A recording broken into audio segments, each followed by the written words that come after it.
Jamaah, oh jamaah, alhamdulillah. Alhamdulillahirrahmanirrahim jamaah, kita masih di Islam itu indah. Dan sekarang saatnya membacakan pertanyaan yang sudah masuk ke media sosial Islam itu indah. Langsung aja ya, aku bacain ya.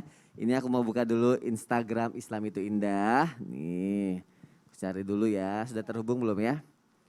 Oke, baik. Nah, aku langsung bacain nih. Pertanyaan yang pertama itu dari @adrianaswar31. Assalamualaikum warahmatullahi wabarakatuh.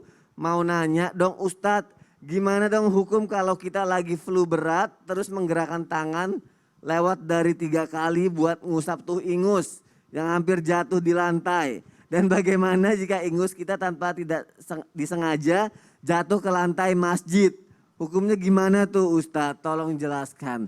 Gimana Baik, bismillahirrahmanirrahim. Izin Nabi, Ustaz Sam. Alhamdulillah, makasih banyak pertanyaan menarik sekali. Kalau kaitan salat, syarat-syaratnya salat itu adalah suci dari hadas dan najis. Dan alhamdulillah mayoritas ulama berpendapat bahwa ingus itu adalah najis yang dimaafkan. Apalagi flu kan.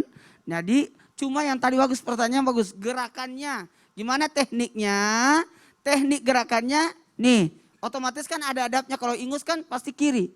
Ya. Diginiin, ada kain. Paling bagus yang pakai serban. Kayak saya.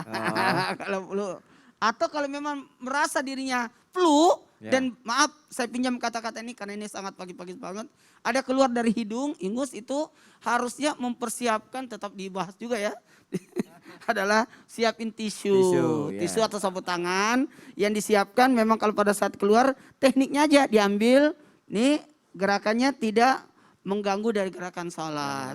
Kalau perlu, karena ini kan jari-jari yang berguna jadi aman. Ya. Nah, cuma kalau yang jatuh itu, kalau tidak menyentuh kita masih aman. Jadi jatuhnya najis. Kalau yang di masjid selesai sholat najis baru kita bersihkan ya. Dibersihkan insya Allah. Baik, terima kasih Ustadz Maulana untuk penjelasannya. Kita lanjutin lagi yuk, kita cari lagi pertanyaannya nih. Oke, oh ini aja deh dari Gobin. Nah. Assalamualaikum Pak Ustadz. Salah apa tidak jika jari telunjuk diganti dengan jari tengah? Karena jari telunjuk cacat atau tidak lurus. Kemudian dosakah hamba jika membuat orang lain tidak khusyuk sholatnya karena tidak sengaja melihat jari telunjuk?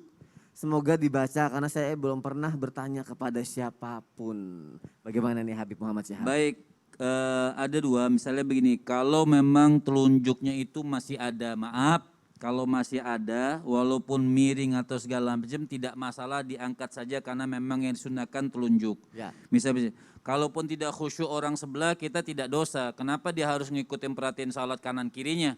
Orang yang khusyuk dia salat saja dia sendiri, tidak usah memperhatikan telunjuknya orang.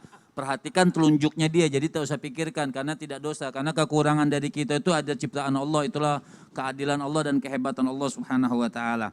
Kalaupun tidak ada dan tidak perlu diganti, tidak usah pakai pakai ini atau pakai pakai ini atau pakai kelingking atau pakai jempol diganti, enggak perlu diganti. Ya. Itu yang masih ada. Kalaupun yang tidak ada sama sekali, bagaimana? Sama hukumnya.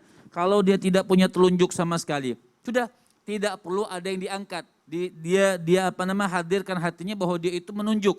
Tidak perlu diganti dengan jari tengah, jari manis atau jari kelingking, atau juga diganti dengan jempol. Itu tidak perlu diganti. Jadi hanya dengan telunjuk saja dan tidak perlu digantikan dengan jari yang lain. Dan tidak usah malu dan tidak usah malu. Tidak usah malu, Masya Allah. Terima kasih Habib Muhammad Syihab. Aku tadi udah sambil pilih-pilih nih pertanyaan selanjutnya nih. Aku bacain lagi kali ini dari, sekarang perempuan deh nih. Oke, Vira Safira 30. Assalamualaikum Ustadz, saya mau nanya ya Ustadz yang selalu dilindungi oleh Allah. Amin. Kalau lagi sholat terus kita sendawa, apakah kita mengucapkan Alhamdulillah atau diam aja? Kemudian kalau bersin kan pasti ada gerakan yang tak terduga Ustadz. Kan gerakan itu refleks ya. Nah itu bagaimana? Mohon penjelasannya ya Ustadz, jazakallah khair. Bagaimana nih Ustadz Syam? Segala macam gerakan refleks atau gerakan tidak terduga atau tidak disengaja itu tidak membatalkan sholat. Lalu bagaimana dengan orang sendawa ataupun orang yang bersin, kalau dia mengucapkan Alhamdulillah, maka kalimah thayyibah atau yang namanya zikir juga tidak membatalkan yang namanya sholat. Bahkan Sayyidina Abu Bakar As-Siddiq pernah bertanya kepada baginda Nabi SAW, ya Rasulullah, saya ini kalau sholat, kalau lagi nggak khusyuk, lagi ada gangguan gimana ya caranya? Bahkan Rasulullah ngajarin baca ta'awudz gitu. Jadi misalnya Qul a'udzu birabbin nas, malikin nas, kayak enggak khusyuk gitu. Boleh baca di tengah-tengah tuh. A'udzubillahi minasyaitonirrajim.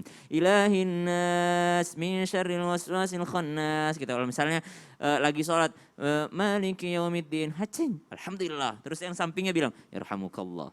Itu enggak apa-apa gitu. Itu tidak membatalkan yang namanya sholat daripada seseorang jikalau yang dibaca adalah zikir atau kalimah thayyibah. Karena sholat pun isinya adalah zikrullah. Baik, Masya Allah, terima kasih untuk jamaah yang sudah mengirimkan pertanyaan. Kalau gitu sama-sama jamaah kita akan berdoa bersama dan akan dipimpin oleh guru kita Ustadz Syam. Silakan Ustadz. Tapi guru-guru. Bismillahirrahmanirrahim. Alhamdulillahi rabbil alamin. Allahumma salli ala sayyidina Muhammad wa ala alihi wa sahbihi wa sallim. Allahumma ij'alna muqimas salati wa min dhurriyyatina. Rabbana wa taqabbal du'a. Ya Allah, jadikanlah kami hamba-Mu yang senantiasa mendirikan salat, khusyuk dalam salat. Begitu pula anak cucu kami ya Allah, jadikanlah mereka orang-orang yang senantiasa mendirikan salat, menikmati salatnya, menikmati setiap gerakan dalam salatnya. Ya Allah ya Rahman ya Rahim. Allahumma taqabbal minna salatana. Amin ya Rabbal Alamin. Masya Allah, terima kasih kepada guru-guruku yang tercinta. Terima kasih jamaah sudah menyaksikan Islam itu indah. Insya Allah besok kita ketemu lagi ya jamaah. Wassalamualaikum warahmatullahi wabarakatuh. Waalaikumsalam warahmatullahi wabarakatuh. Sallallahu ala Muhammad, sallallahu alaihi wasallam, sallallahu